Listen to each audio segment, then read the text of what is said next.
सबको जय मसीह की। भय के समय साहस। इब्रानी की किताब अध्याय 13 वचन 5 और 6 में प्रभु का वचन कहता है कि तुम्हारा जीवन लोभ रहित हो और जो तुम्हारे पास है उसी में संतुष्ट रहो। प्रभु ने आप ही कहा कि मैं न तुझे कभी छोड़ूंगा न कभी त्यागूंगा। और वचन 6 में लिखा है, इसलिए हम साहस पूर्वक, तो यहां पर साहस पूर्वक कहते हैं, प्रभु मेरा सहायक है, मैं नहीं डरूंगा। मेरा मनुष्य क्या कर सकता है?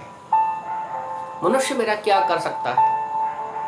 तो जब परमेश्वर हमसे कभी दूर नहीं होता, तब तक हम परमेश्वर से दूर तब तक नहीं होते जब तक हमारे मन में लोभ नहीं है, और जो हमारे पास है तब तक हमारे उसी में हम चीज़ों का सब्र रखते हैं, तब तक परमेश्वर हमसे कभी दूर नहीं होता।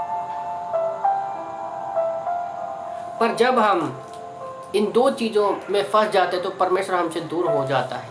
पर अगर आप प्रभु के वचन में हो, प्रार्थना में हो, परमेश्वर को आप अपना समझते हैं, जैसे इब्रानी का राइटर लिखता है कि प्रभु मेरा सहायक है। तो अगर आप कहते हैं कि प्रभु मेरा सहायक है, तो याद रखो कोई भी इंसान आपका विरोधी नहीं हो सकता। अगर आपके जीवन में समस्याएं, परेशानियां, क्लेश आए भी, जिन चीज़ों का भय आपके मन में है, वो परमेश्वर उसको दूर करेगा और आपको साहस देगा। एक अच्छी एग्जाम्पल इसको समझने के लिए अगर हम लोग देखते हैं, दूसरा कुरिन्थियों अध्याय 4 वचन 8 से 18 तक पढ़ते हैं। दूसरा कुरिन्थियों अध्याय 4 वचन 8 से 18 तक पढ़ते हैं। हमारा जीवन कैसा होता है?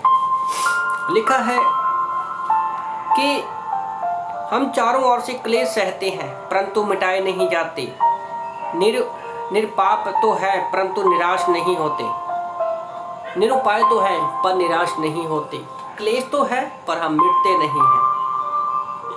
फिर 9 लिखा है, सताए तो जाते हैं परंतु त्यागे नहीं जाते, गिराए तो जाते हैं परंतु नष्ट नहीं होते।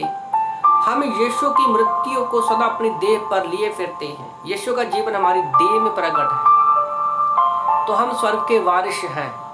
इफिसियों 1:3 के अनुसार स्वर्गीय वस्तुएं हमें दे दी गई है, तो हम धरती के होते हुए भी धरती के नहीं हैं।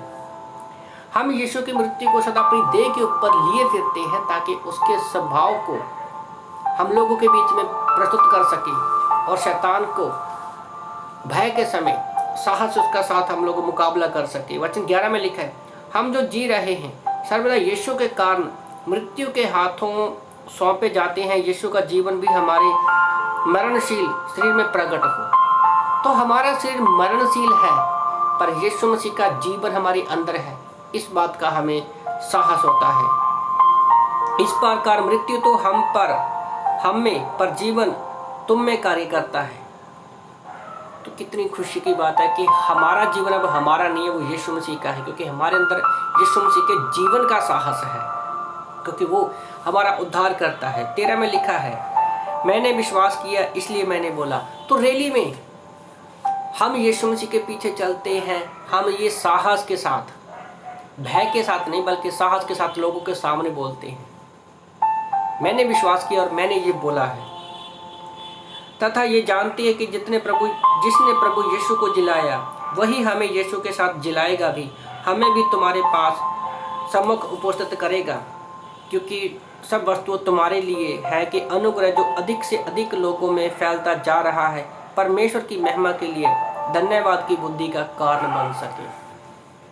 तो है ना, इन वचनों को आप ध्यान से पढ़ोगे तो आपको पता चलेगा कि आपको किसी भी चीज़ का भय क्यों ना हो, चाहे वो मृत्यु का भय हो, सताए जाने का भय हो, कुछ ना मिलने का भय हो, पर उन सारी चीज़ों में परमेश्वर जो है हमें साहस देता है। आमीन।